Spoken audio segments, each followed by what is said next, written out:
Hello and welcome to the Uneducated PT podcast with me, your host, Carl O'Rourke. The goal of this podcast is to bring on interesting and knowledgeable people from all walks of life, learn a little something from each conversation, and for you, the listener, to learn something from each episode. So don't forget to subscribe to the channel, press the box below, show some support, and I'll see you on the next episode. As well. So, did you actually, just out of curiosity, did you watch the Lily Phillips documentary where she had sex with 100 guys in a day?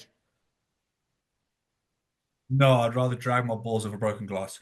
Now, to be fair, it was actually pretty good. It's not what people expected it to be. So there's two like big kind of OnlyFans accounts that were going off at the time. There was your one Bonnie Blue who had sex with I think 1,000 guys in a day. I don't know how that's even possible. And then Lily Phillips who had sex with 100 guys in a day. Now the Lily Phillips one was quite sad because it was essentially like just self-harm. You know, she was someone who didn't really like you can tell like she's She was lonely. sad afterwards, wasn't she? What? Yeah. Like she didn't. You can tell she doesn't have any friends. Her mum's actually her manager. Which what does that have to say about your mum if your mum is basically uh, like doing that to you? And it seems like everyone's kind of just making money off her and stuff like that. But I actually wrote a blog on this, and like there was this big narrative online, like where the feminists online were like, these 100 men who are going up to this house, they're disgusting. They should be ashamed of themselves and they should be held responsible. And then on the other side, you had the right who were kind of like, Lily Phillips is the one, making money off these men, that she should be held accountable and so on and so forth. So like there's this dynamic back and forth between like men and women, and I think like there's a huge divide at the moment between men and women, and I think a lot of this kind of female empowerment and making money on OnlyFans, and then men, not really dating at the moment and not getting into relationships, and kind of the incel kind of side of things. I think this is creating this big dynamic between men and women. Do you think that there's this female empowerment under the guise of female empowerment with kind of OnlyFans and stuff like that? Do you see that in men and women and modern dating being a big problem? Yeah, massive. And feminism was one of the most righteous of fights back in the fucking day. Yeah, Women's suffrage, suffragettes, one of the most righteous of fights. yeah, And like most things, when it comes to society, the pendulum has to swing the other fucking way, too far. right? Exactly. So now it's gone way too far. And the problem with the rise of fucking OnlyFans. Now, look, I could say I'm a contribution to the cause, not because I've subscribed to OnlyFans, because I never have, never will, but I know people who are on OnlyFans, Hmm. right? But I've spoken to them, right? When I say I've spoken to them, I've metaphorically tried to lobotomize them to understand what the fuck they're doing, right? But it creates a massive, massive divide because what happens is there's this warped perception amongst people who are easily influenced, which is the majority of the populace. Most of you listening to this will hate to hear that, but it's true. Yeah. Okay. Right. There's mass psychology for a reason. And the problem that you now have is you have younger generations looking at these chicks who are earning millions and millions and millions off nothing, no pedigree, no nothing, but off their body, and then idealizing that. Hmm.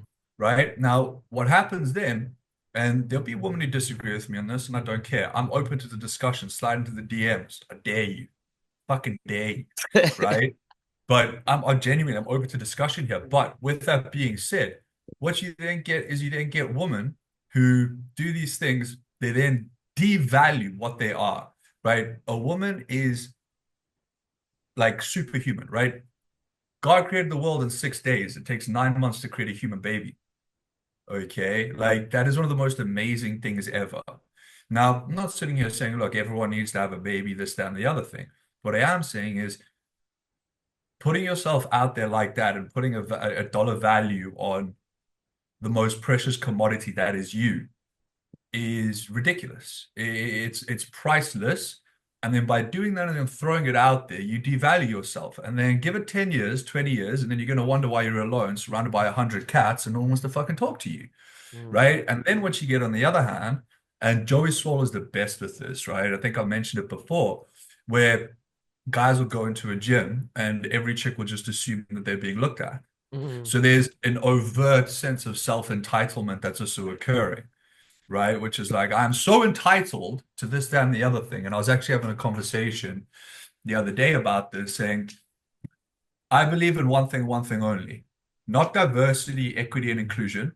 It's the dumbest shit ever. Okay. It's the stupidest fucking thing ever. Right. But I do believe in equal opportunity. Yeah. If you're a woman and I'm a man, we both have the same opportunity to become an engineer.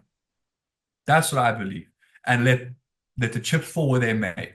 Mm. You know what I mean? But there's a massive division occurring because what you're getting is men getting demasculated because their relationship is with their screen Yeah. or someone typing something that's not even that person on OnlyFans, right? And they're starting to develop this innate kind of connection there. And what they're actually lacking Mm. is genuine societal social connection. Well, this is why. Well, this is why. So when I was what I wrote on the blog basically because I seen this huge argument between uh, right wing kind of people and men usually, and then these feminists, and they were both arguing with each other about who was wrong. And my point was that I actually feel sorry for both of them. I feel sorry for the men who engage in this because the reason that they're on OnlyFans and they're talking to these people is that they're lonely, they feel disconnected, they don't know how to interact with women, and they probably don't have any purpose. They probably don't have a job, and so this is all they essentially have.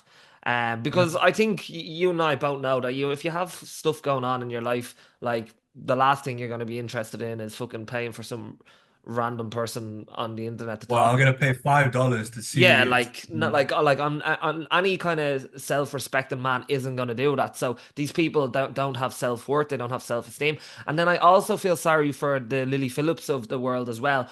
Maybe not her to a degree, but all the other ones that are falling for it is that they think that it's empowerment that oh, I'm making money, so this is great and stuff like that, and not really understanding the consequences of their actions down the line, whether it's self harm or feeling like you have to do this to make a lot of money because you're told that this is feminist empowerment that you can make your own money and use men essentially.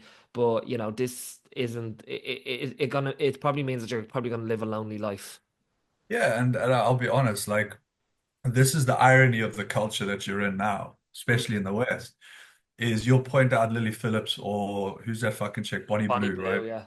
Right? You'll point those out and you'll say, okay, it's a fucking bad example. Now you are a misogynist. Mm. When you kind of go, you know what, actually, I'm going to take a side here, Yeah, right? And I'm not going to take the side of my gender. I'm going to take the side of what I think is fair and right. yeah, Okay. But then as soon as you decide to take that side, the other side says you're now the enemy. yeah, And yeah, this is the whole problem in culture, is you 100%. create a silo where it's like, if you do not agree with me, you are fucking the enemy. And it's Yeah. like, how do you create a dialogue? How do you create a discussion? How do you create an actual cathartic discussion so people can get to the bottom of this and understand what's actually going on? You can't Mm. because it just gets shut down straight away, you know? So, for example, he said, I kind of feel bad for Lily Phillips. I don't feel bad for her at all. Mm. At all. Right now, I don't know anything about her past or her childhood. If there's some trauma there, okay, tragic. And tragedy is the correct word. Not pity, not sympathy, tragedy, Mhm. right? Because tragedy is when a hero falls, right? But if that's not the case, okay, Mm. and then she then goes and does this and perpetuates this, well, then you know what? You lie in your bed the way you make it. Mm. And that's the part that women who get in these kinds of situations don't like hearing, you know? And does that mean that you hate women? Hell no. You cannot live without them. They are an imperative, integral part of society. But then you have a look at what it does to the other gender. Now we're including both, right? So now this is the whole world, right? This is men and women. And you look at what it's doing to men as well. Yeah. And then these will say, okay, there was a brilliant skit that I saw on Instagram where guy goes up to chicks in the street, right? And he goes, what's the like minimum for you to for a man like for you? Do you know what I mean? Like, what's your standard? So, I want him to be 6'2", he needs to be in shape, and he has to have six figures, right? Now, people are going to say, well, that's not me, Ryan. That's not me. The truth is, guys and girls, it's actually the majority of the populace. Mhm. That's the truth. It's the majority of the populace. And I'm not going to pull punches. I said that on my Instagram story today, right? But then the guy then does the same thing. And he goes up to a girl. He says, okay, what do you? And she says the same. These are various women, right? They all say the same thing. And then he goes, okay, cool. Why don't you step on the scale? Ah, who do you think you are telling me to step on the scale? And the guy goes, okay, I get it. But you say you want all these prerequisites for a man. But in the moment a man wants a prerequisite for you, all of a sudden, I'm embarrassing you or making you feel bad about yourself. Mm. Well, no, there's absolutely nothing wrong with having a standard, but you create a polarization in society now, right? Where charisma, where what's that word? Chivalry, Mhm. charisma, chivalry, it's dead. And the woman go, chivalry's dead. Men aren't men anymore. Well, chivalry's dead because you killed it. That's why it's dead, right? If you can go see some woman snatch for a fiver online, do you really think you need to be that chivalrous? Mm. Now, this is and the reason why I said that I feel sorry for her, but there's no way that I could feel sorry for these kind of incel men who don't have a purpose. Like, because if I say that I don't feel sorry for, that side, well then, like, you're demonizing the person who's the creator, but then you're not putting any responsibility for the people that are watching as well. Because No, they perpetuate it. yeah, There's a perpetuation. so it does go both ways. But like you said, that it's like, oh no, you're on this side, so therefore we demonize this side, or you're on this side, like you're for the feminists, so therefore you demonize them incel men, or you're for the incel men, therefore you have to demonize, the creators. And it's regardless of her, she's obviously making a lot of money, which this is an argument as well. It's like, well, she's making a lot of money for what she's doing, and so on and so forth. But I pulled up some OnlyFans statistics specifically for this podcast just to go through it with you. And it goes, as of 2023, OnlyFans has over 3 million content creators. Now, rough estimates suggest that 70 to 80% of creators are women, meaning that's around 2.1 to 2.4 million female creators on the platform. And here's the good stuff. Top 1% of creators make 33% of all the money on the platform. So most of them are Price is wrong. broke. Top 10% of the creators make 73% of the money, and the bottom 90% make only about 27% of the revenue. The average OnlyFans creator makes £180 per month. After OnlyFans takes a 20% cut. So a 2022 report found that most OnlyFans accounts earn less than 150 per month. And like, the OnlyFans is sold as, oh, this is female empowerment. You're gonna make your own money. You're not gonna need you're not gonna need a man. All this kind of stuff.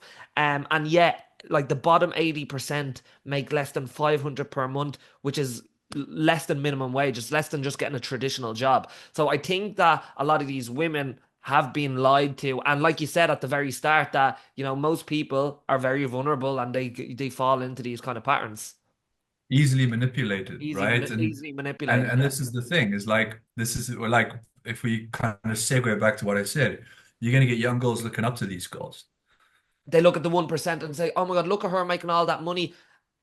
No, no, And no. look at her being such a boss ass bitch. And it's like, no, you're actually Exactly. not. Yeah, yeah, You're, yeah. you're actually not. What you're actually doing is you're actually destroying your value.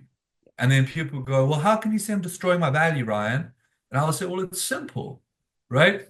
If I went and I decided to go windmill my dick on the highway, right? You think people are going to get sick of it eventually? Yeah. Do you think people are going to come to you for coaching?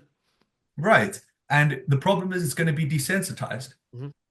right? So people are going to be desensitized to it, which then means it holds less value, right? So the whole premise, the whole rise of OnlyFans has essentially contributed to the detriment of society as a whole. Mm. Now, you could, and anyone, if there's any lovely feminists listening to this I podcast, I would like doubt to it. say something. I doubt they're going to be following me, but anyway. right? But if they are, okay, if they are, right, if you believe in equality, how come most of the women are making most of the money? I used to be a model, it was the same principle.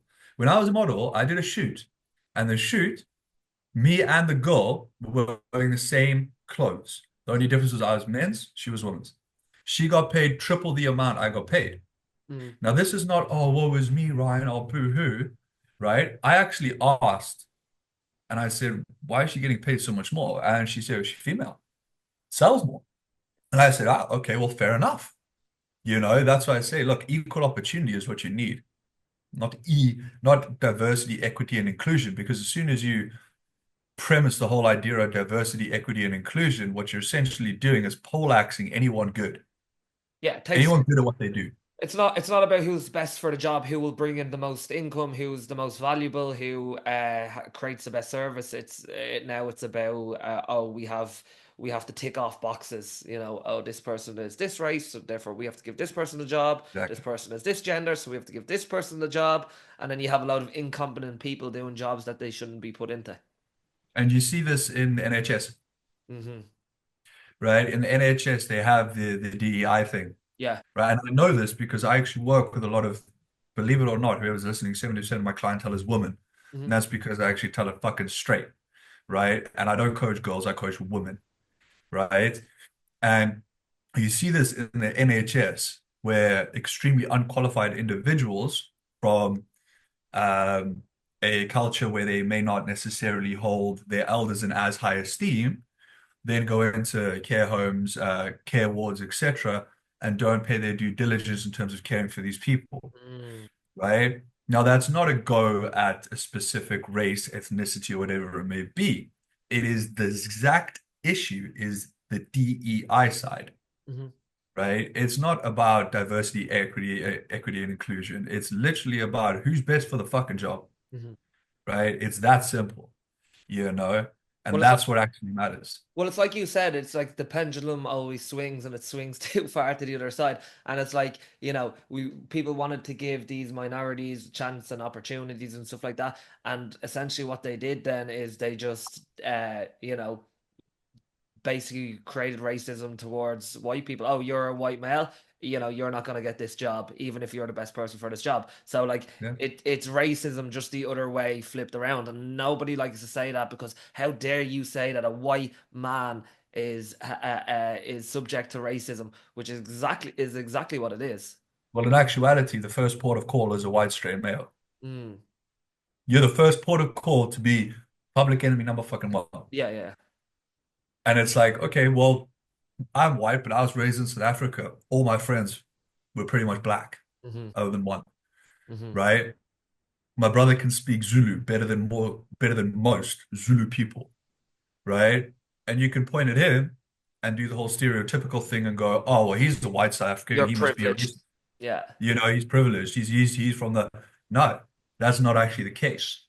So when it comes to this whole division and the rise of OnlyFans, what's actually happening is the good woman out there, and there's so many amazing fucking women. Like I work with some awesome chicks, like some real bosses, you know what I mean? Not, I'm a boss ass bitch. Like, have you seen that reel with the chick who's like, uh, honey, I do music. And she's like, yeah, you're a musician. She's like, no, no, no, honey, music. And then the girl's like, yeah, you're a musician. Oh yeah, I And she's have like, seen oh, that. baby. Yeah, yeah, yeah. Yeah, have you seen it, I right? have seen it. Yeah. Yeah. And it's like, this is what then happens. And what upsets me is you look to these role models when you could look to role models like feminine role models that are actually awesome standing approaches of what good, amicable, strong, independent Yeah. women actually look like. I think I was talking to someone earlier today about it. I was like, you could look at Cleopatra of Egypt, you could look at Boudica of the Celts, and I can't remember the name. Emily something Hart was the Mm. name, and she was the first human, male or female, take gender out of the equation, first human to actually fly around the whole entire globe, Oh yes, yes, yes, yeah. I've heard of her actually. you know? But Do you want to know the truth? The majority of people haven't because they won't look up to that, Yeah.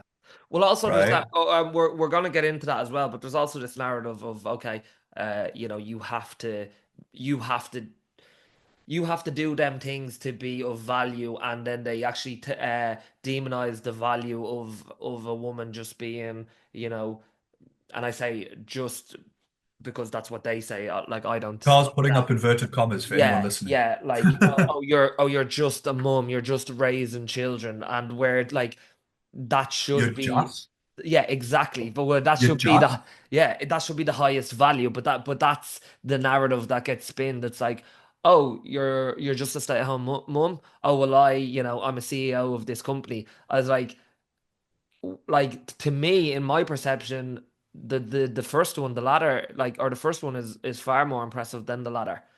I I agree. I think it's a more important role. But it's not sold as that through society. No, it's been, how do I explain it? The best way to explain it is this, right? It's been taken and warped and twisted into something that is malicious, which is you're a stay-at-home mom. It's like, hold the fucking phone.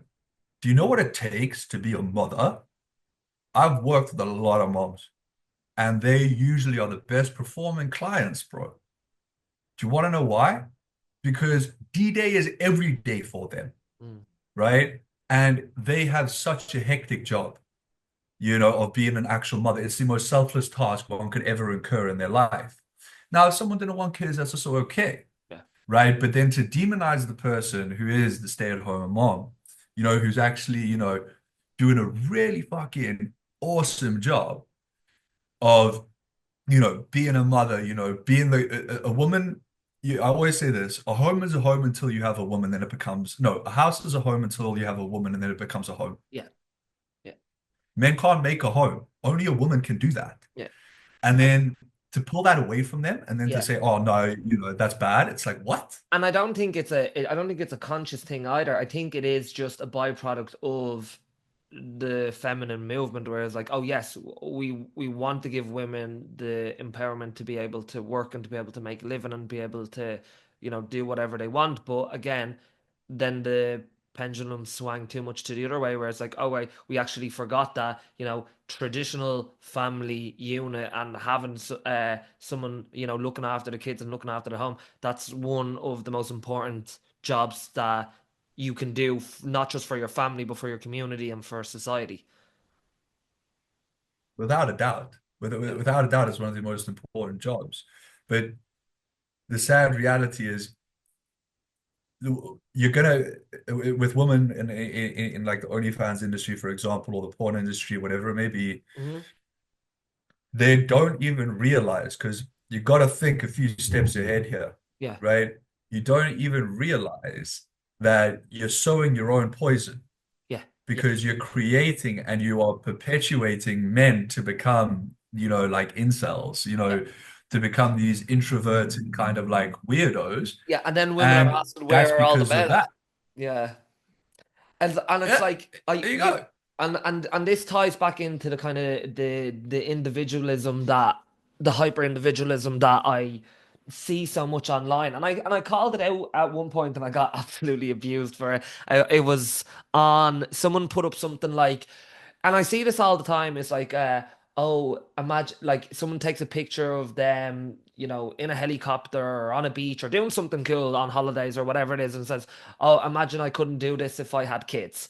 And like for me, that's just projection. It's like, okay, you weren't able to have kids for whatever reason, or you never found the right partner, or whatever it is. And like, I could do that. I could decide that, oh, I'm going to travel all over the world. I don't have kids. And you know what I mean? I can talk about how great it is that, I'm a single man and I have my own money and I can, do whatever I want. But I know that's just a lie. That's just projection. And I see it all the time, is that like people online are just like, they're almost, I think they're lying to themselves to a degree as well, to accept the reality of their lives, that, um, oh, I'm gonna glorify this type of a life over a traditional family unit because this is the life that has presented to me, which is quite normal now in society, and it's more and more. And I was going to go through some studies which on this as well. So it was like a Rip in, bro. 2023 general social survey found that 1 in 3 men under 30 reported having no sex in the past year. That's 1 in 3 men under 30. That's insane. A 2021 Harvard study found that 36% of Americans, including 61% of young adults, reported feeling serious loneliness. So even though we're all talking about this hyper individualism, more people are feeling lonelier, more people are depressed, less people are having sex, less people are getting into relationships. Marriage rates have dropped significantly, with only 50% of US adults married in 2022 compared to 72% in 1960. So the marriage rates dropped right down. The amount of people getting into relationships has dropped right down. The amount of people having sex has dropped right down. The amount of people who are lonely is massively increasing. And then a 2022 study found that young people feel burnt out from dating apps, with 60% saying that they are emotionally exhausted from online dating. Do you want me to go down a rabbit hole here? Yeah, Okay. So, do you see OnlyFans in the Middle East? no, Okay. Why? because it is not part of their religion and culture, and there would be consequences to that, I would There would imagine. be consequences, right? Now we go look at the West. There's a massive PSYOP, which stands for psychological operation, going on in the West, and it is designed to literally break society into pieces to allow what people now call wokeness, which is actually just by definition neo-Marxism, Mhm. okay, to then invade into the West because you couldn't get into the West with Russia, etc., etc., etc., right? The West just blocked it. Europe was like, no dice, World War II, fuck off. It's not happening. Mhm. You know, Cold War, not happening. Sorry, you're not gonna make this place communist, whatever it may be. Now what you're getting is the world breaking into two spheres, right? On one sphere, you got Russia, China, India, South Africa, Brazil, a few other countries called BRICS. And on the other side, I think it's I think it's NATO or something like that, if I'm not Mhm. mistaken. I could be wrong. So whoever's there, correct me, please. And what's happened is now there's an actual equal balance of power. Mhm. And that's never happened before in society. And now what you're actually starting to see is a lot of men, military age males, for example, are feeding into the statistic you just said, feeling lonely, feeling this, that, the other thing, which then leads to what? Increased suicide rates Mhm. or increased drug use. Mhm. And then who is the people that are supplying the fentanyl? Well, you've got Chinese chemists coming over to Mexico, teaching the cartels how to do it and then distribute it into America, Mhm. right? So people have got to understand that the wars that are being fought now with gun and bullet are not the wars you should be paying as close attention to. Yeah. It's the war of the mind of the populace. Yeah. You got kids in school in Russia and stuff like this who are at the age of 12 reading Dostoevsky, going into PE, practicing boxing, physical education, making them strong, etc., etc. And then on the other end now, what we've got is, you know, uh, fucking the dumbest shit ever. Like it's so dumb, it actually hurts my brain to think about it, if I'm Yeah. going to be brutally honest. And it divides into this massive hemisphere difference, which then leads to a huge geopolitical imbalance and then massive, massive, what you call societal upheaval, where what they essentially curate is a war within. So Yeah. they don't need to fight. Let me give you a great quote on this. So, the greatest danger to any civilization is not external threats, but its Nope. own internal decay. Yep. Who said that? Uh, I'm not sure. But when you were talking, I was thinking of it. I was trying to find it. Yeah. But it's so true, isn't it? It's like, It is. It is. we're so busy fucking fighting over what a man and a woman is that, we're not actually looking at the real problems in I had a society. great discussion with a lovely feminist the other day, and she was, and by the way, I'm being sarcastic. She wasn't lovely. She was actually very gra angry at the world, and she was like, I'm a feminist and Does she have I blue believe in hair? women's rights. Yeah, I said, no, fucking, I didn't check, mate. And she was like, and I believe in women's rights. I was like, that's awesome. Guess what? I do too. Yeah. And she was like, yeah, but you're a man, so you wouldn't understand. I was like, I didn't say I understand. I just said I agree with you. I'm on side here. Mm. And then she was like, yeah, but and then and then basically you can kind of tell when someone wants to have a conversation or when they want to kind of have an argument. Yeah. And I was a bit bored that day, so I was like, okay, let me rip this post. So I then just said to her, okay, cool, like, righteous fight, love it. Okay, just tell me what a woman is. She was like, what do you mean? I was like, what do you mean? What do I mean? Just define it. Just define what a woman is for me. You're advocating for their fucking rights, bruh. Define it for me. Because then what happens is, and she couldn't, right? So the logic just collapsed on itself, and I literally just ended the conversation saying, this is a great talk, very insightful, and just kind of left it. But what then happens is exactly that, is you got people who will just, it's similar to the BLM movement, Hmm. right? In the beginning, it was Black Lives Matter. Yeah. And then it became the Hmm. complete inverse, Hmm. where it was just, okay, let's just go wreck our own neighborhoods and shit. Yeah. Well, Prove a point. I was gonna actually talk to you about this and ask your opinions on the rise of performative activism, which is obviously another thing that it's like whether it's pro-Palestine or BLM, like I believe, and you can tell me if you disagree with this, that a lot of this comes down to people have these extreme political beliefs because they don't have anything else in their life going on. They don't have traditional family values. Religion is declining, and they're looking for, some sort of meaning in their life, and they're trying to get that through things that they don't even understand. Yeah, I think a lot of people are, the best way to describe is lost. A lot Yeah. of people are actually are lost, and the problem that you have with the political divide is you need a liberal, you need conservatives, you need both. Hmm. Okay. Now, for anyone listening, imagine I'm drawing a line in the middle. And on one side is conservative, on the other side, just either side of the line is a liberal. So liberal on one side and conservative on the other. Now, the loudest voices are not from those, but from the ones on the extremities, Yeah, yeah. right? The ones that are the tiniest portion are beating their chests the loudest, Hmm.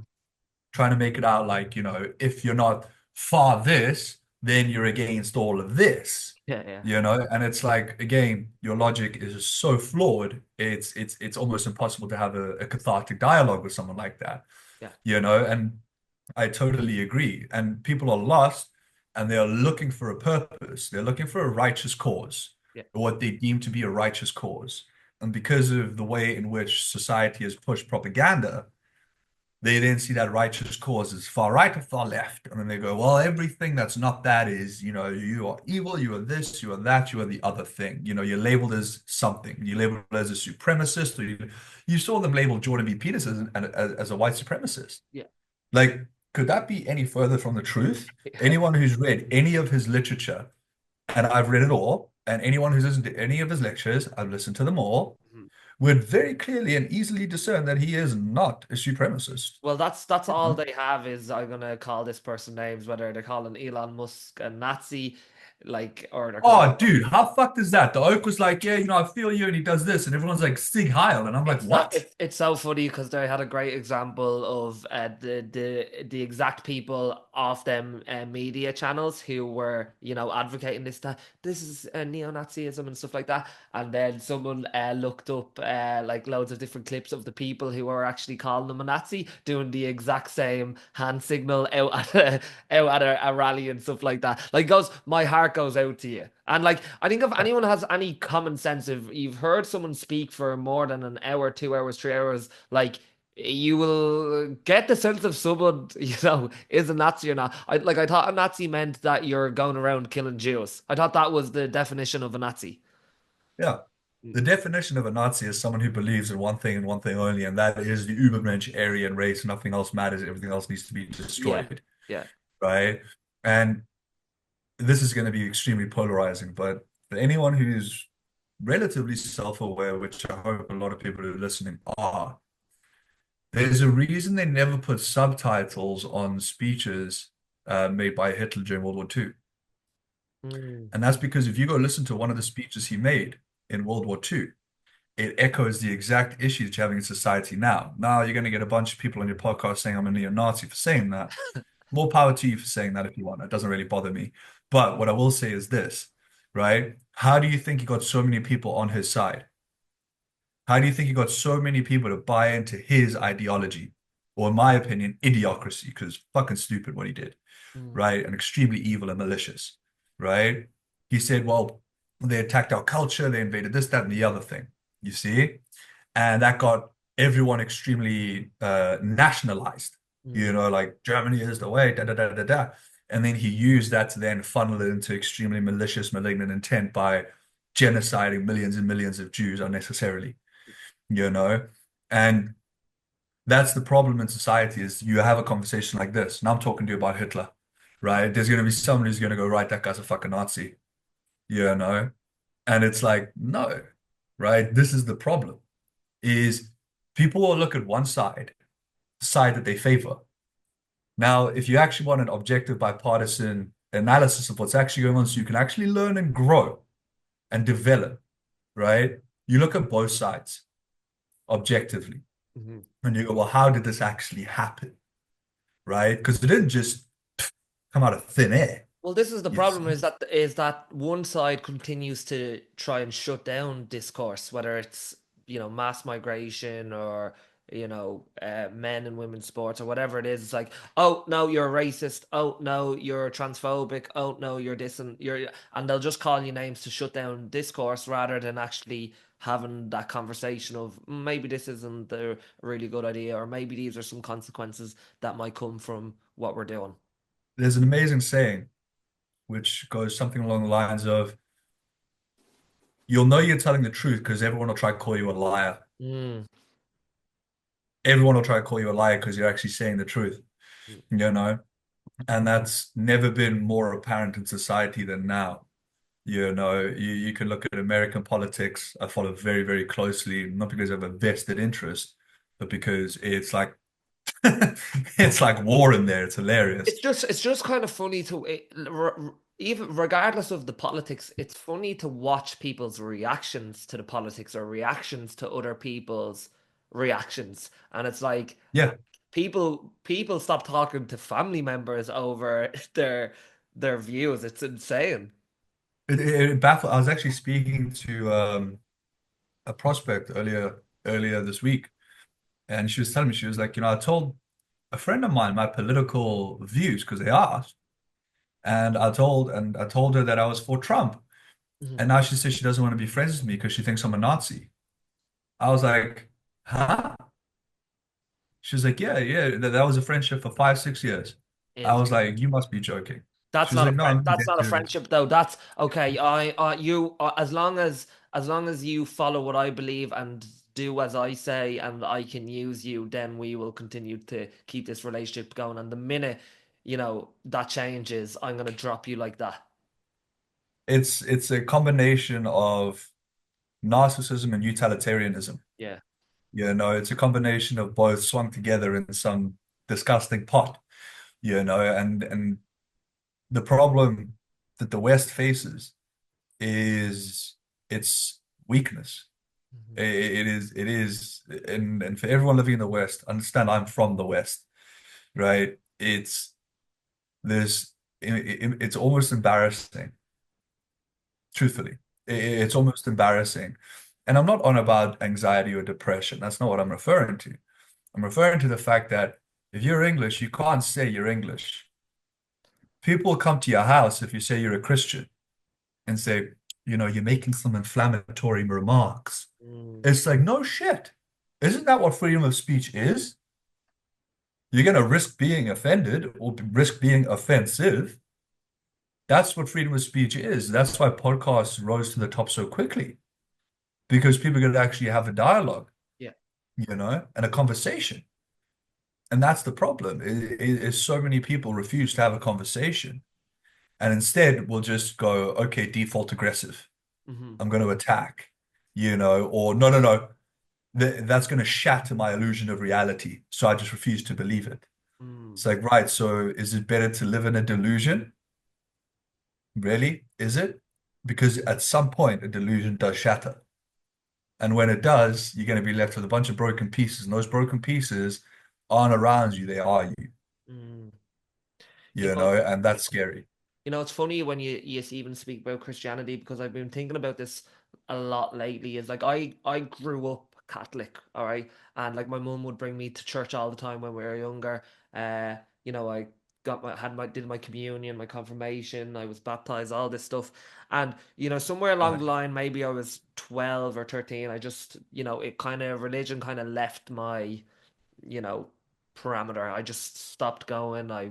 And there was a big thing, especially in Ireland, because of like the scandal with the Catholic Church and like, some bad eggs in terms of priests that it kind of went from like the Catholic Church being everything in Ireland to then being nothing. And Yeah. it was only quite recently when I felt like I was expected to be ashamed of Christianity or my being Irish and nationalism and all that stuff. And like I think being a Catholic isn't just about your religion; it's also about culture. It's about where you come from. It's all these things as well. And A then the minute 110%. yeah, and then the minute I started to feel like I should be ashamed of that, or society wants you to be ashamed of that, that's when it was kind of like the pendulum swung for me in regards to be like, okay, maybe I should actually start being more. I should start integrating myself more into my religion because I'm being told that I can't. Does Hmm. that Well, make sense? I'll tell you this is a fact. The most persecuted religion today is Christianity. Hmm. So the most persecuted of all religions in the whole world is Christianity, right? And there was a other day I was walking to I can't remember where it was, but it was someplace. And the people who were all there were Thai and they were Buddhist, etc. And I was like, I'm gonna put my cross in my and I said, no, fuck off. Hmm. I said, no, no, no. I said, this is my belief system. And the thing is, right, is most people have a warped understanding of we can riff off anything here, but let me weave like Donald Trump here, big boy, right? You can have a warped perception of any religion, but then I'll ask you a very simple, straightforward question, which is, have you read the book? Now, if you haven't read the book, what perception do you have? A soundbite from Deuteronomy that says, oh, you can sell your daughter into slavery? So now all of a sudden it's venomous. No. And I put my stock not in religion, right? I've seen religion in the eyes of there's a brilliant quote from Kingdom of Heaven where he says, and I vehemently agree with this. I put no stock in religion, none. I put stock in faith, right? Because I have seen murderers with the eyes of religion. I have Yeah. seen the most heinous things being done on the basis of religion.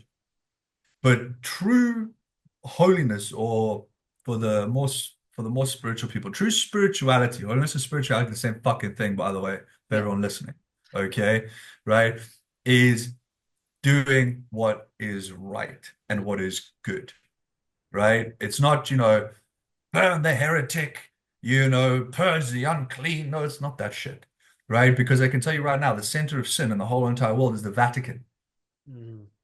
which is supposed to be the holiest place in the world. Yeah. Yeah. So what's so deeply saddening is the people who have the perceptions of certain religious sects haven't even read the fucking book. Yeah. My uncle is a writer. He has a really good line on this. He's like, religion is good for good people, and it's bad for bad people. And what he just essentially means by this is like, bad people will do bad things in the name of something, and then you demonize the thing rather than the person. Yeah, because then what's happening is the bad person can now disguise himself under the Guise of cloak of religion, virtue. 100%. Yeah. Yeah. And then So every I'm and virtuous. yeah. Yeah, no, I'm this, I'm that. And it's like, okay, well, hold the fucking phone. You know, when the Crusaders entered Jerusalem, they murdered everyone, right? But Salah ad-Din gave every Christian safe passage back to their holy land. You know, so one thing I'll say is, irrespective of what religious sect you're part of, be part of it. Mm. And I'm not sitting here saying be proud of it, but wear it, embody it. So, Well, for example, just to cut past you there, a big thing you said there is be proud of it, and I think that's the biggest issue is that like, you know, people like you're in Thailand now, right? Thai people are proud of their heritage, they're proud of their nationality. oh Like, God, yeah. people in Western civilization, whether you're in France or Germany or um the UK or Ireland, I don't think people are proud of where they come from, and I think that is one of the big fundamental issues. But that's because your government has made you fear that. Hmm. They've put you in a position where it's like you're not allowed to actually be that. Yeah. You know, and that's so warped and twisted in so many aspects. You know, like you go to the cinema in Thailand, before the movie starts, you stand for the Thai national anthem. Go to a Muay Thai fight, before the fight starts, you stand for the Thai national anthem. Why? You're in Thailand. Hmm. Respect their culture. I don't walk around to Buddhist monks with a cross and go, you know, I'm going to save you. That's not what someone of a Christian faith would do. Instead, they would be kind. They would help. They would listen. They would learn. A lot of people don't even know that because it was omitted from the Bible when Jesus disappeared for a bunch of years. He actually went and he studied in the East with Buddha, you know, and he actually did do these things. And anyone who's a Buddhist out there goes, everyone is Buddha. You know what I fucking mean, whoever's listening here who's a Buddhist, okay? And the problem there is like you're conflating, people mustn't conflate the idea of religion with the idea of being faithful, being good, doing what is right. You know, and you've got to understand the whole of the West was built on Judeo-Christian values, Hmm. right? You can't have the Second Amendment and the First Amendment unless really you're a Christian. And the founding fathers, I don't know if they were 14 or 9, I can't remember, but 13 of the 14 or 8 of the 9, or however many they were church-going men. Hmm. Okay, so you've got to understand that if that starts to get eroded away, right? Imagine a Down to the concrete values. foundation. Yeah. Everything else just collapses on Hmm. top of it, right? And well, something will have to take its place. Now, the question then remains, would you be happy with what takes its place?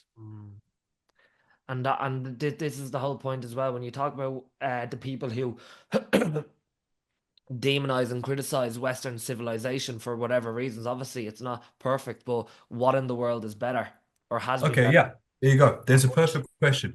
Yeah, Name me a society that's better to live in yeah, than a free market capitalist society. Name it and I'll wait. If you can find it, tell me, because it doesn't exist. no, doesn't exist.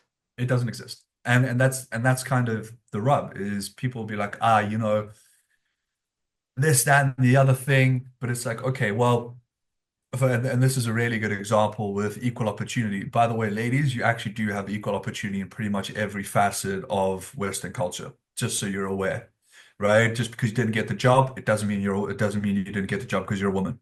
Heads up. Okay. Just because the guy didn't get the job doesn't mean he didn't get the job because he's a straight white male, right? That's not always the case. Okay. So the problem you then have is the ossification, not just of your society, but your culture.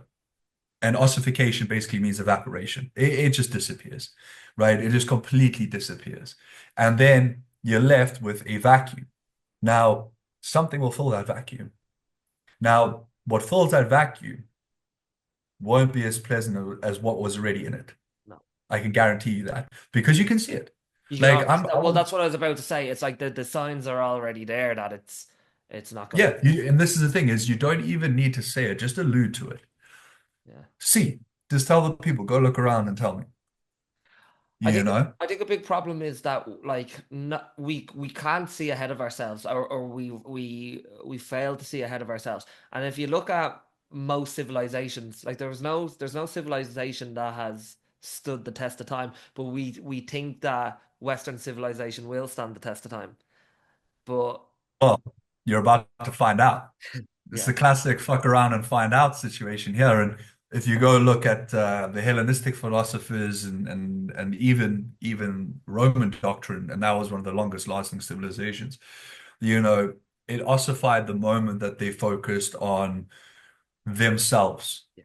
right? When there was nothing above them, right? It was okay, well, hedonistic women is totally fine, which is the epicenter of what Epicureanism is, essentially, which is there's nothing above me, so nothing is more important than me, my feelings, how I feel, and what I do, and how I want to be. Mm. And it's like, actually, that's not true. You actually have an obligation, and your obligation is to those around you and to yourself to better the people around you, not necessarily physiologically, like look, I'll train you, whatever, but to contribute because you're part of a society, right? There's a community there to contribute in a manner that is befitting of the society in which you're in, right? If I went to Abu Dhabi and they said, look, you need to wear robes, etc., it's like, Roger that. I'm on your turf. Mm. I'm not going to sit there and go, listen, no, no, no, no, no. I'm going to go, okay, I'm going to respect your culture. But that doesn't mean I'm going to deviate from my own values. You see? Mm. And this is where so many people have this whole like idyllic doctrine of, well, I don't need to believe in a religion or something that's higher than myself. Well, it's like, okay, don't. But then where does the buck stop? Okay, so it stops with you, right? Okay, well, if it stops with you, then all that matters is how you feel, right? How you are, what you want, and everything else is secondary to that because you've essentially decided to take the place of God, right? And you can see this very evidently in Dostoevsky's Crime and Punishment, right? And the reason why I mentioned Dostoevsky is because Dostoevsky, all Russian philosophers, but specifically Dostoevsky, he always had a character in his novel that would be reminiscent of God. Yeah. So Storytelling. someone who's upstanding, a good person. Mhm. And in Crime and Punishment, you see a guy get away with a perfect crime, right? Doesn't get caught. Now, the book's called Crime and Punishment, but he doesn't get caught for what he does.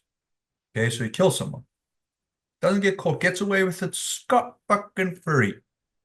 Okay, cool. So then he says to himself, he rationalizes it, and he goes, well, if I killed one person and got away with it, what difference does it make if it's two?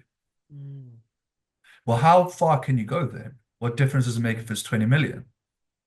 Now you're looking at, Mao in China, Mhm.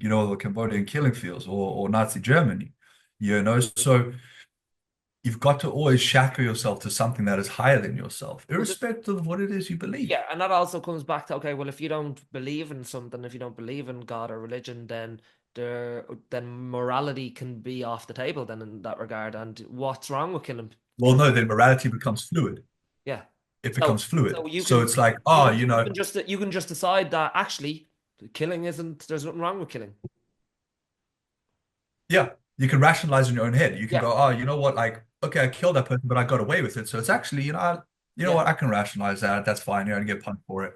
Whereas when you abide, not necessarily by religion, but by the doctrine of being good, faithful, of service, you know, understanding that there is something more to this world than yourself, right? Then all of a sudden, humility occurs, Hmm.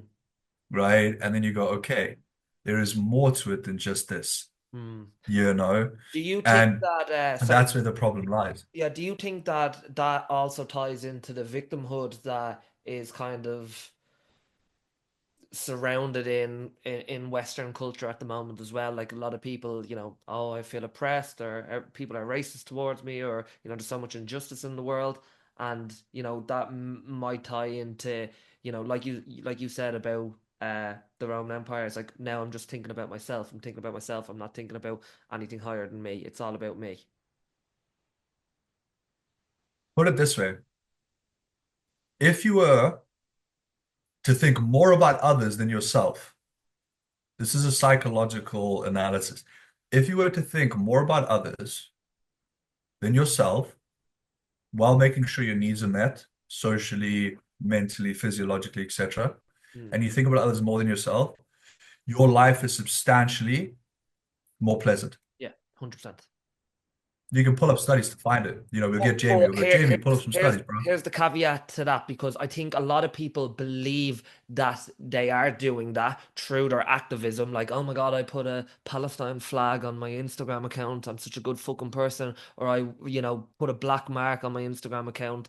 But they're not. They pretend that they're doing it under the guise of compassion and helping anyone, but they're not really helping anyone.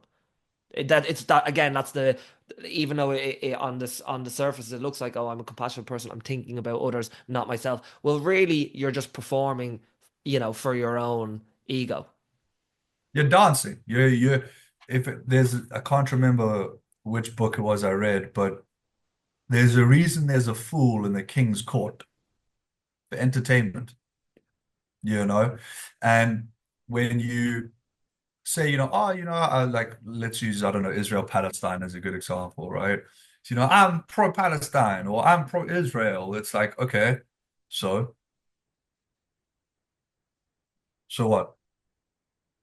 What do you intend to do about it? Yeah. Nothing. I'm just letting you know I'm for it or against it. Why? If you're not going to do anything about it and you're not going to actually take affirmative action to try to change the situation from the outside looking in or whatever it may be, all you're actually doing is pandering to what the masses want. Yeah. Right?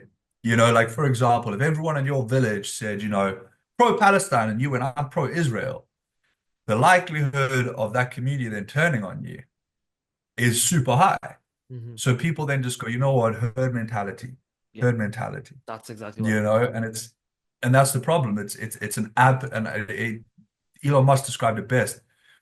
It is called the woke mind virus because the way it actually acts is more reminiscent of virology and a virus than of political ideology spreading.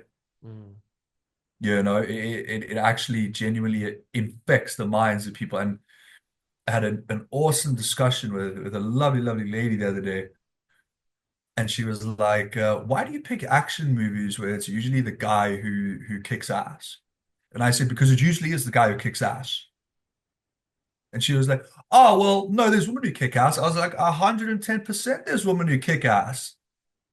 But that's a much smaller minority, right? Now, if I had a daughter, and we had a great discussion because it was an open discussion, I said, if I had a daughter and she went and she watched, let's say, Wonder Woman, for example. Laura Croft, And Tomb then, Raider.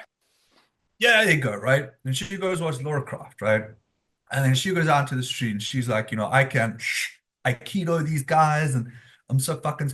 And then all of a sudden she ends up battered, raped, and traumatized because no one actually just gave her the legit shit and just said to her, look, right, you are capable, you are a strong woman, right? But your battlefield, your area of expertise is in emotional intelligence. Some women logically, etc., right? There's always an exception to a rule, Yeah. right? But by the same token, I would much rather let someone I love know that there is something out there that you need to be aware of than be blissfully ignorant and walk yourself into the darkest depths of malevolence. Mm-hmm. Because once you've been touched by malevolence, it affects you. That's what trauma is. Trauma is essentially where you've had a scrape, just a scrape with malevolence. When you have like serious encounters with malevolence, it completely fries your brain. And that's where, and you'll notice this with people who've, come close to death or seen people die, etc. And they go, there's more to it than just dust once we die. And that's not a justification for death anxiety, right? Because they've even actually measured the weight of a corpse before it died. So the weight of a living human, then as it died, and the weight differs because the soul leaves the body. So then you have to ask yourself the question, okay, well, we all have souls. Where'd that come from? What is that? What are you going to do there? And now all of a sudden, the people who don't have something high to reach for are like, it's, my character. No, no, no. What your soul, like intrinsically. And that's where the kind of worry stems. It's like you should, and a very good example is Islam. Muslims are very proud to be Muslim. Christians take a leaf out their fucking book. You know, don't be so afraid.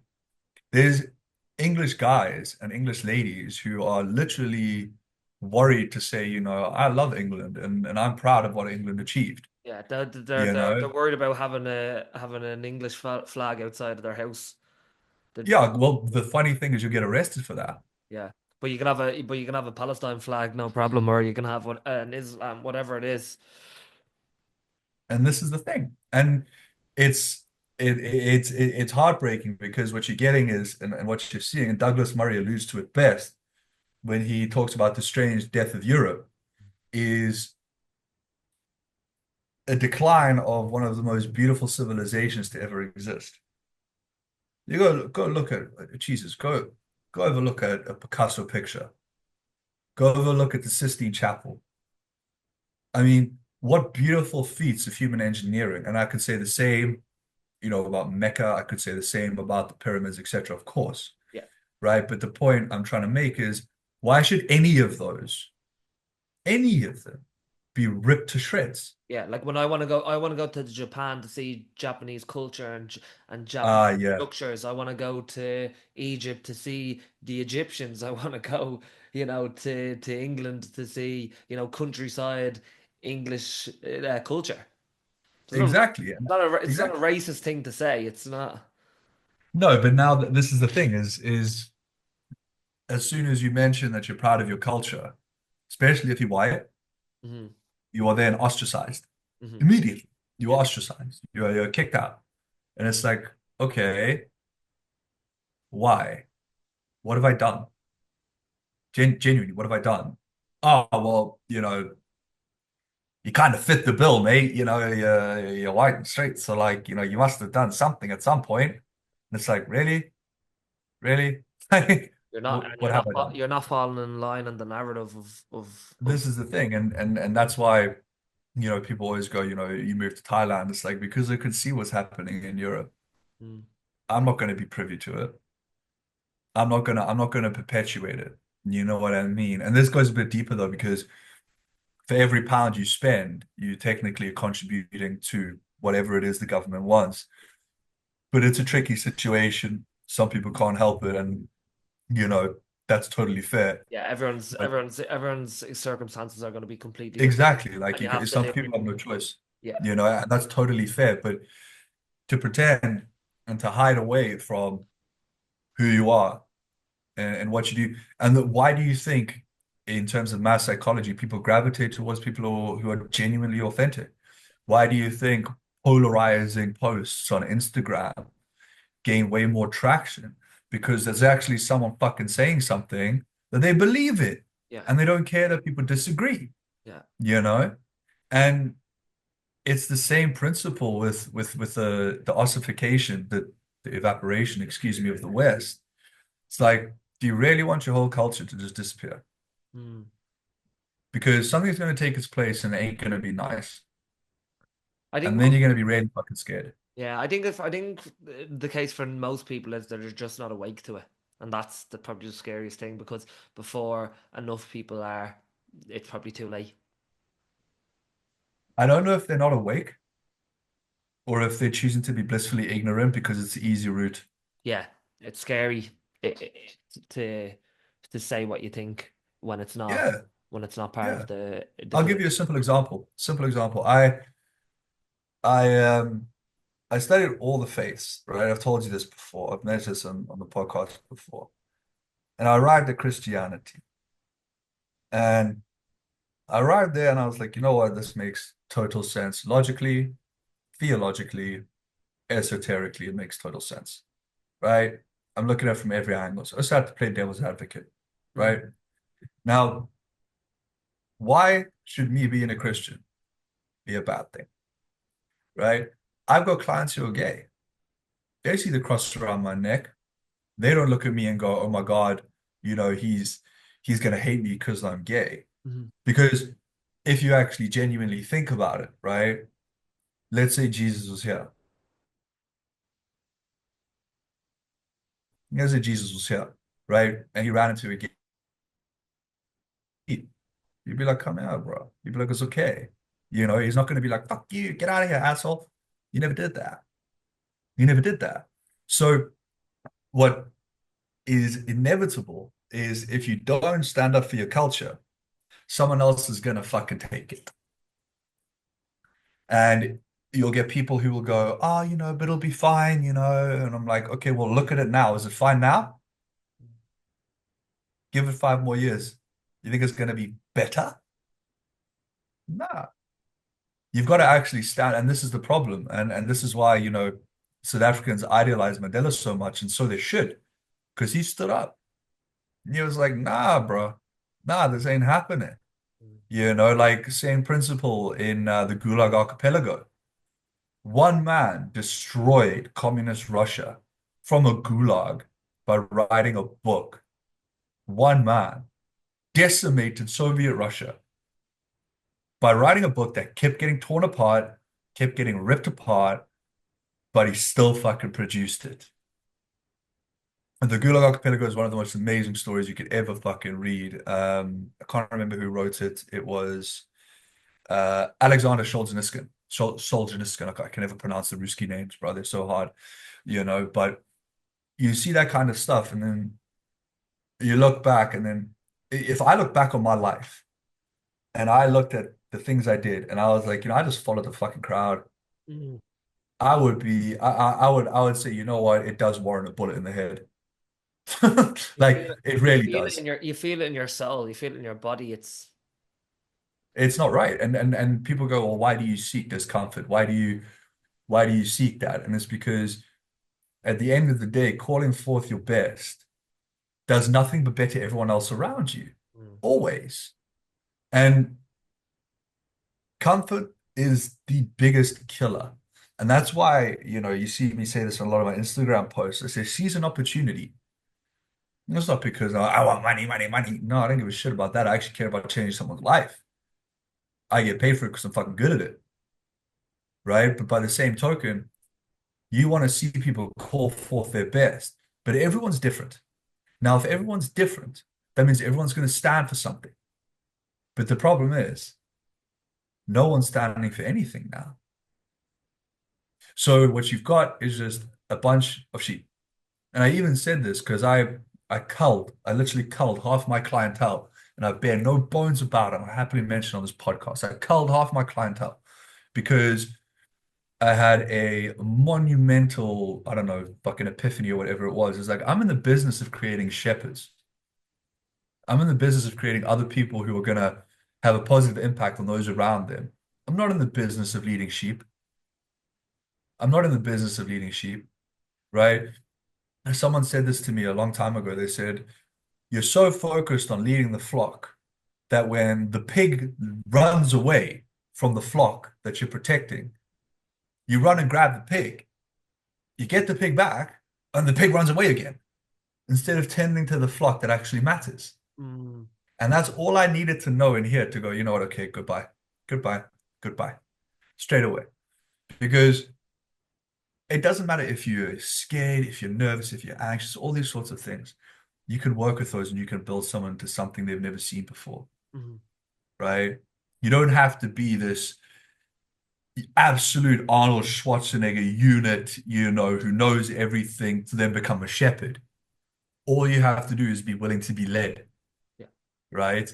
And Alexander the Great said it best, right? He literally said, any good leader, for a leader to be good, in order for a leader to be good, he has to first learn how to be led. Mhm. Me and you are standing examples of that.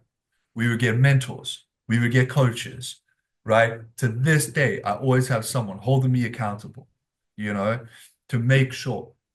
Because at the end of the day, you all do have something to stand for. And to not stand for something is a detriment to yourself. And you'll feel it. And it will come around in circles in your life. And then one day you'll actually have the goal to stand up and go, no, Mm. And that's a beautiful fucking thing. Well, it's that famous quote, isn't it? If you stand for nothing, you'll end up falling for anything, and that's when people fall into the things that we spoke about, performative activism or anything that they can, and just being sheep of the herd. Yeah, and Denzel Washington actually nailed it with an awesome quote where he says, if you read the news, you're misinformed. If you don't read the news, you're uninformed. Yeah, yeah, yeah. I like And that. I was like, that's brilliant. That's very That's good. on the money, Yeah. you know? Speaking of that, I wanted to go into one last topic with you because it's another thing that I said online that I got a lot of backlash for, but I didn't care. I was going to Fucking say it rip in, anyway. big boy. Come on. Let's And go. obviously, because Andrew Tate was back in the news after I think he got arrested in Florida or something like that, and then that sprung up the blog that I wrote, and it was basically Wait, hold the explain. phone. He got arrested in Florida. Yeah, I think so. Yeah. For what? He flew into the States and then he got arrested in Florida. I'm not sure what the charges were or anything like that. But Okay. anyway, it was just because he was on the news that I explained very much that, like, for the people that are so anti Andrew Tate, if you don't want Andrew Tate to be popular, if you don't want him to be popular with young men, then Don't consume shit. instead of just giving out about Andrew Tate, look at the reasons behind why he's popular. And I spoke about the absence of male role models, about fatherless homes, and again, going back to this, all right, hyper individual society where you don't need a man and you don't need to be in a relationship and we don't need to get married and you don't need a nucleus family and stuff like that. And obviously, like, all of that ties into young men who don't have a father figure at home, and so they fall into the Andrew Tates of the world. I spoke about boys not resonating with progressive messages and redefining gender norms. I've spoke about creating better social economic stability for men. Men who, if they feel like they can make money, if they feel like they can have a purpose, they're less likely to need them sorts of role models. The rejection of a victimhood. And I made all these, like, points about, if you don't want popular men like Andrew Tate, what's the alternative? Give a solution to the alternative. You're not looking at the causes. You're just looking at the symptom and then blaming the symptom when you're not really listening to the struggles that people are having. You're not listening to the struggles that young men are having. You're just shouting on the internet how Andrew Tate did this, Andrew Tate did that. Like, I'm not interested in what Andrew Tate did or didn't do. I don't know Andrew Tate as a character. I don't know if he's done good or he's done bad in his life, or if it's just media manipulating stories. I don't know, and I don't care. What I do care about is why is he so popular with young men? The reason he's so popular with young men is the things that we laid out. No no role models. Progressive messages. No Be financial. strong, be a good man, stand Exactly. up for yourself, learn to protect yourself, etc., Exactly. etc., etc. Yeah, and I think they every time they just continue to miss the forest for the trees and go after the symptom rather than the actual cause. I think it's because they don't want to go after the cause, mate. Yeah. Why do you think that is? Because it would if they did listen to it, they would realize that a lot of their messaging is flawed. Remember what I said about delusions being shattered, and that means the shattering of the self? Yeah, makes sense. Makes Same principle. It's like, okay, I say that I used to do I love doing this experiment. This was when Andrew Tate was kind of like rising, right, before he got arrested. And I would go into the gym and I would do it with all my female clients. And I would say, and genuinely, I would just go, what do you think of Andrew Tate? And some people say, oh, I fucking hate him. And oh no, I actually think he speaks sense. And to everyone who said they hated him, I said, I totally think that's a fair stance to take. Totally fair. You're perfectly entitled to it. Okay. Let me ask you this. Have you consumed any of his content in long form? No, but I saw this clip of him on Fresh and Fit, and he was such a dick. And I'm like, okay, but do you understand why he's so popular? It's like, yeah, because guys want to be rich and have Bugattis. It's like, nah. Again, you're completely missing it. You can't see past your own fucking nose, mate. No, it's because of the absence of role models.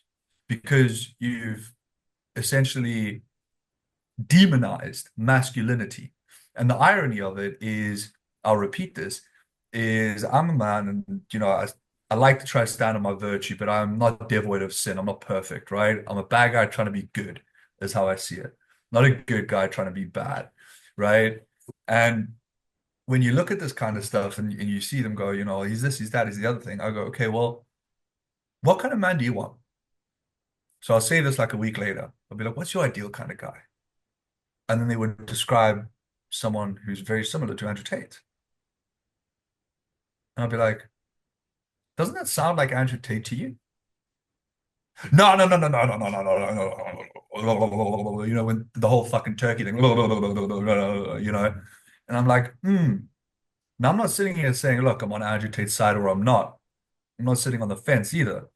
I'm saying he's telling young men to get up, stop being fucking lazy, stop jerking your gherkin, right? And get after it. Work hard, train hard, all this kind of stuff, right?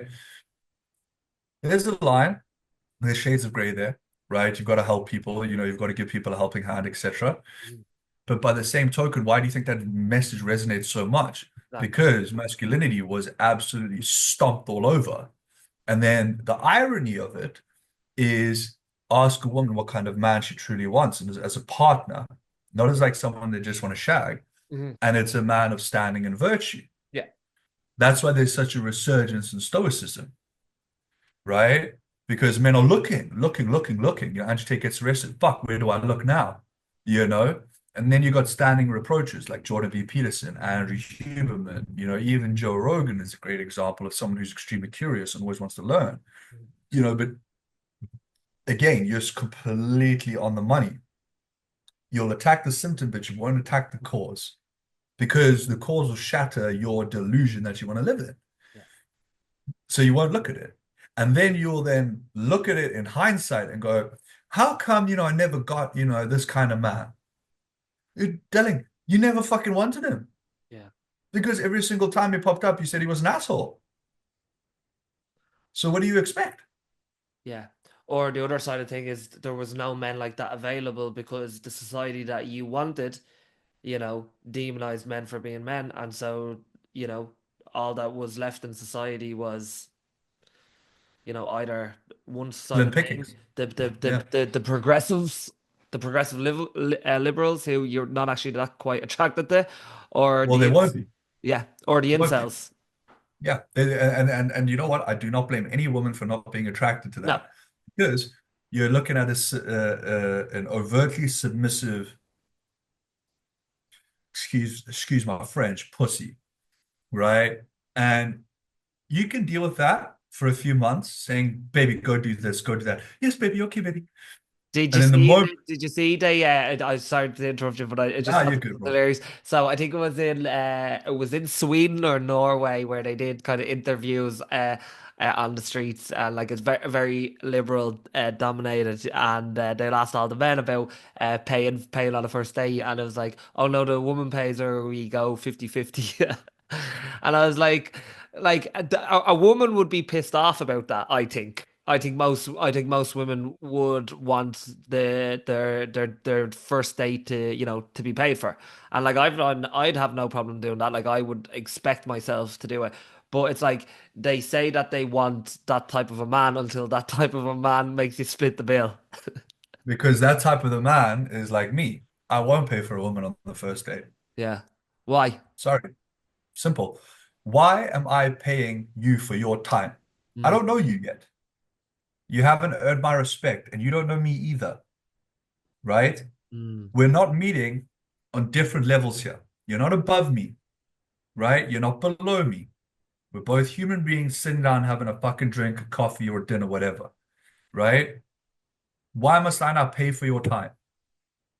But do you not think when you speak about men being men that part of that is protector, provider, that kind of Yep. show that also shows that like, all right, you're meeting someone for the first time, but this also shows that okay, if we are to create some sort of a dynamic relationship, I am able to look after you, and you are That's the able to key. look after me. But that comes in different ways. comes later. Yeah. You see? So people, I've had so much pushback from this, and I fucking love it when I do. We go, oh my God, well that's not chivalrous. You say you're such a man, and I go, fucking right, I'm a man, standing on my virtue, Mm. right? When she becomes wifey, when she becomes girlfriend, when she becomes a chick I'm seeing, guess who's paying for dinner? Me. Guess who's opening doors? Me. Guess who's there when shit hits the fan? Me. Guess who's there when she needs a problem solving? Me. Guess who's there when she needs protection? Me. Guess who's there when she needs help? Me. But until that point, you have not earned that right. Mm.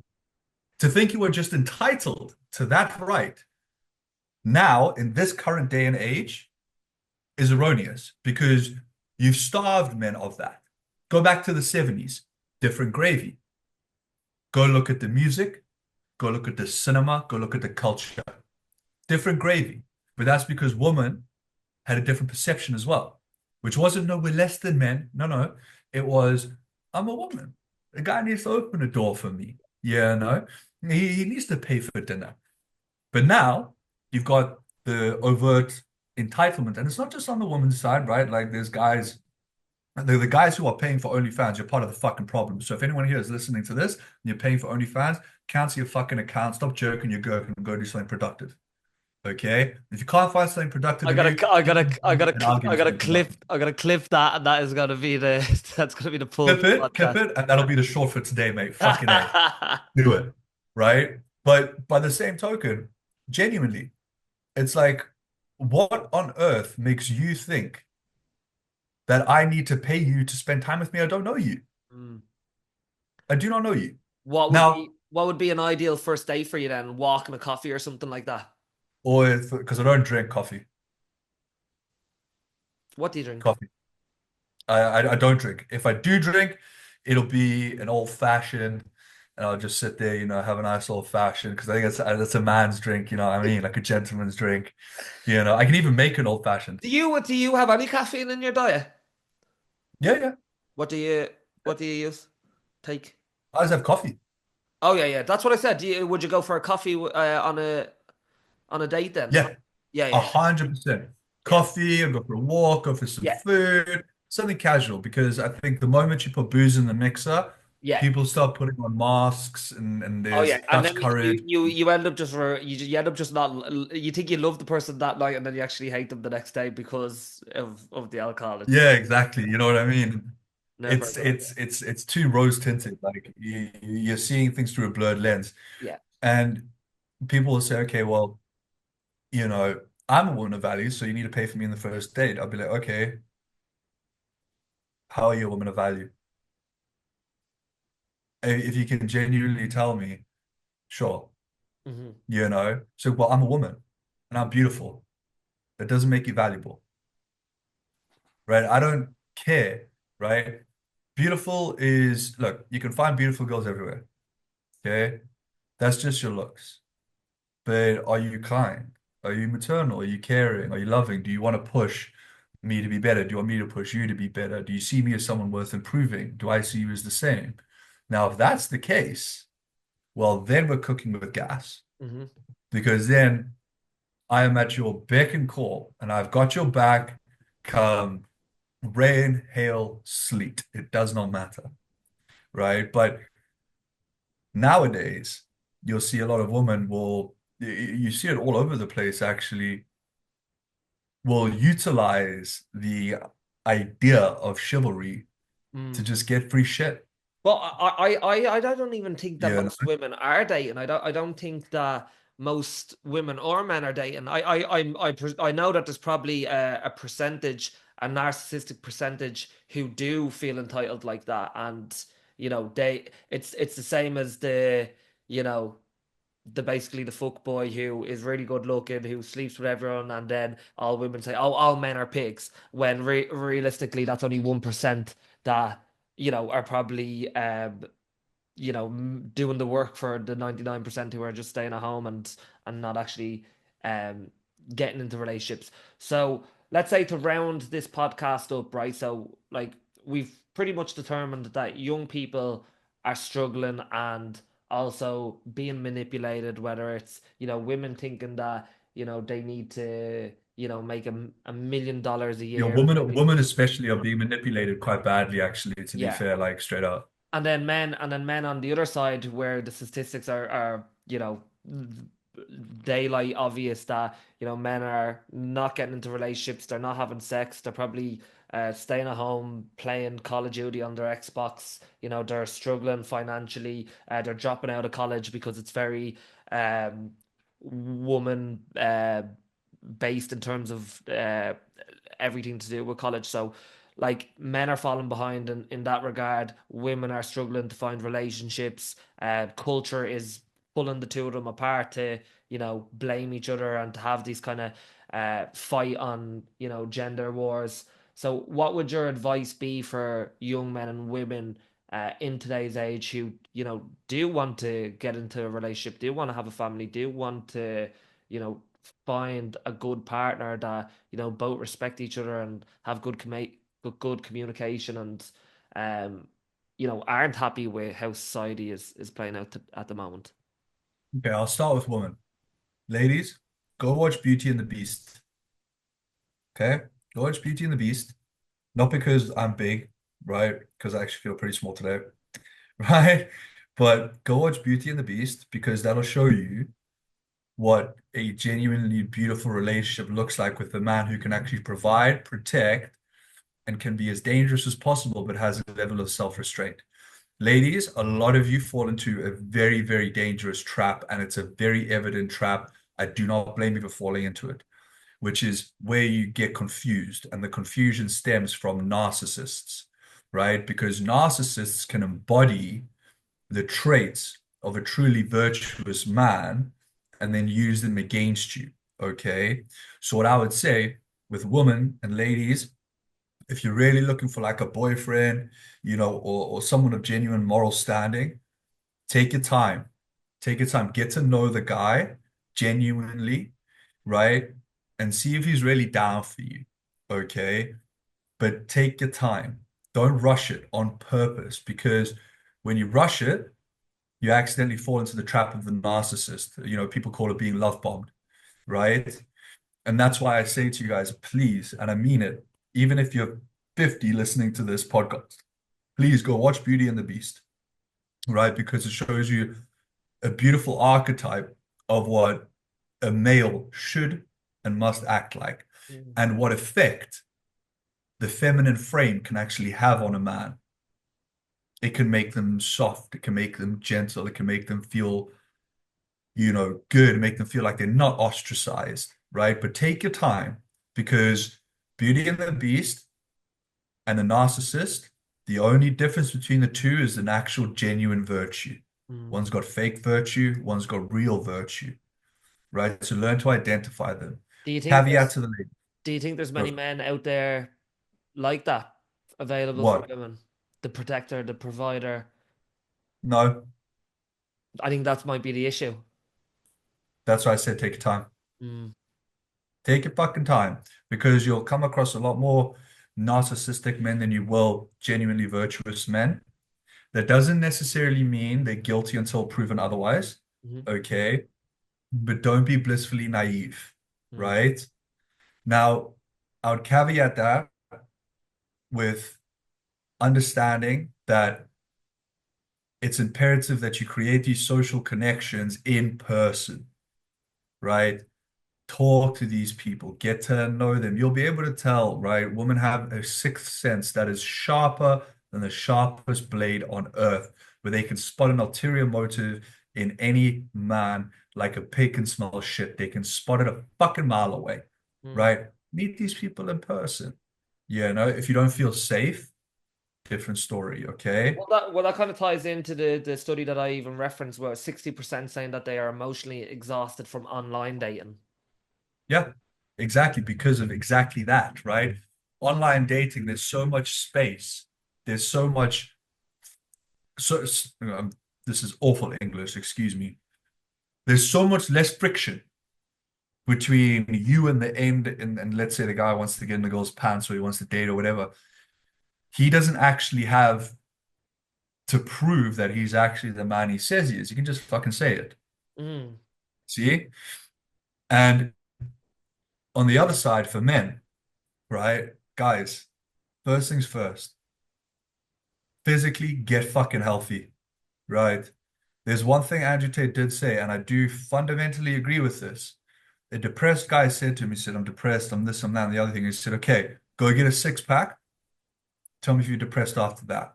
I'm not telling everyone here to get a six pack. I'm not saying, the standard is to have a six pack. What I'm saying is train, get strong, make yourself a little bit harder to fucking kill. Okay. That's number one. Number two, men, do your reading. Read. You need to read. You need to understand the world you're in and what's around you. Okay.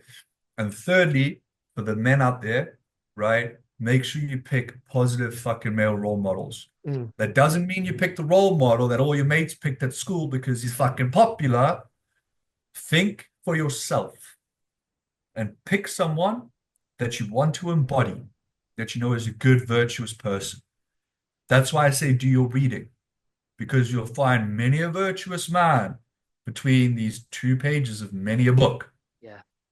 Okay. And never ever be ashamed, ever, under any circumstance, of being a man. It is okay. It is allowed. And women truly, truly respect and love genuine men. Okay. That doesn't mean you need to become a control freak. It doesn't mean you become an asshole. Yeah. But it does mean you respect one another.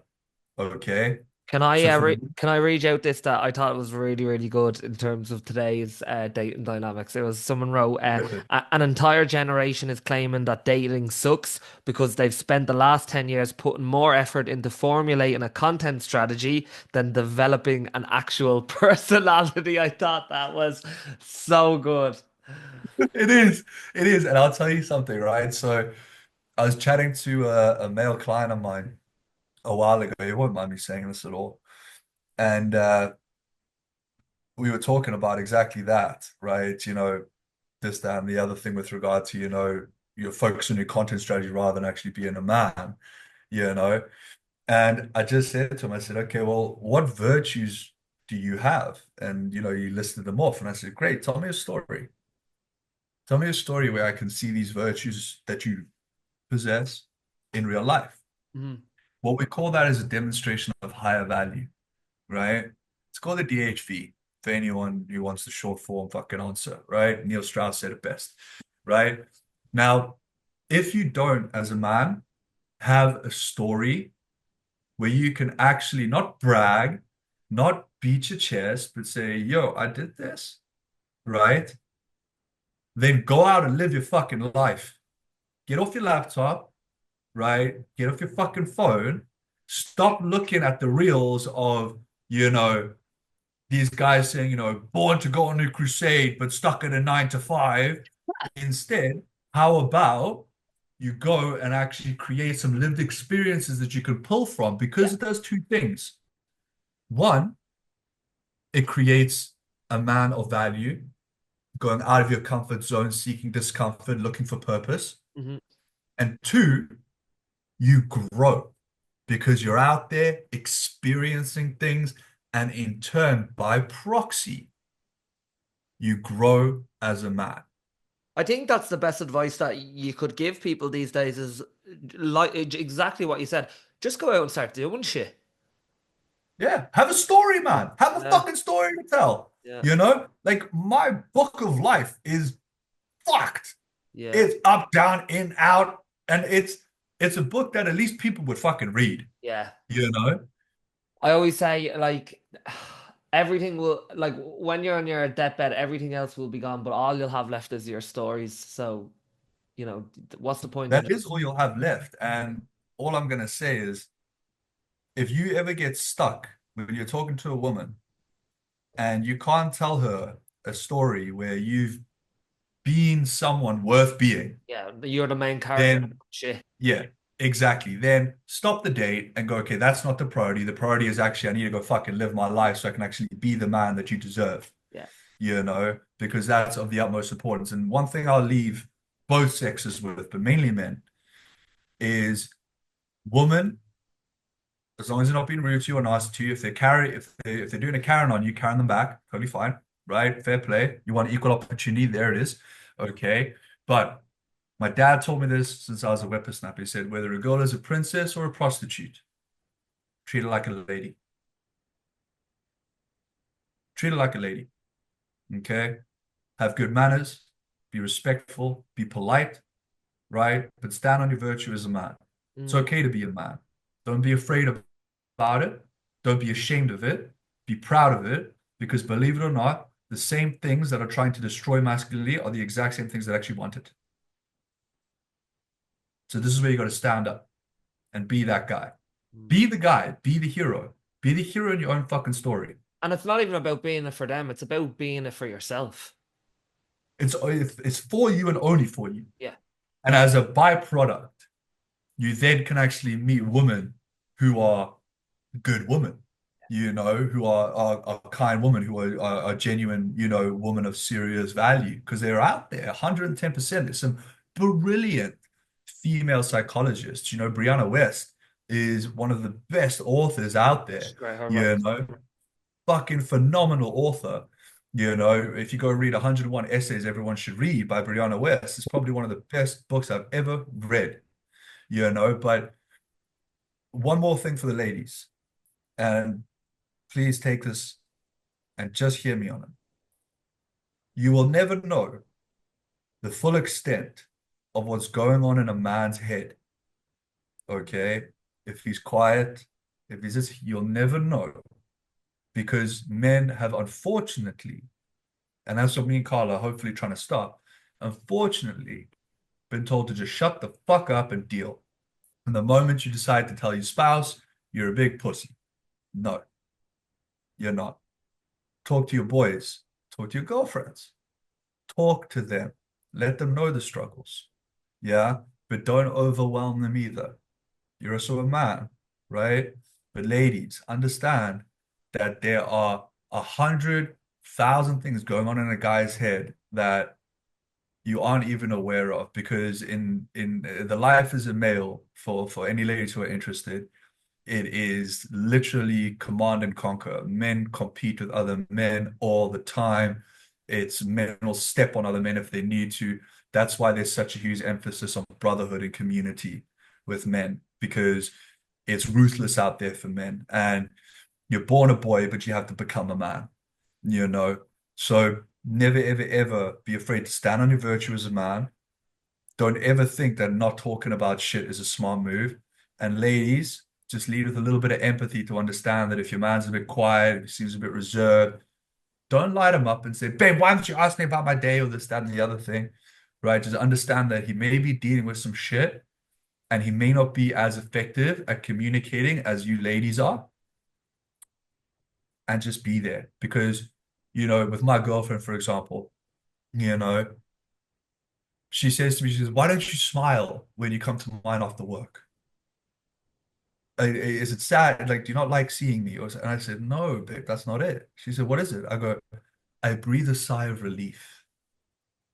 And she goes, what do you mean? I go, when I come through the door, I just go, ah, peace, feminine energy.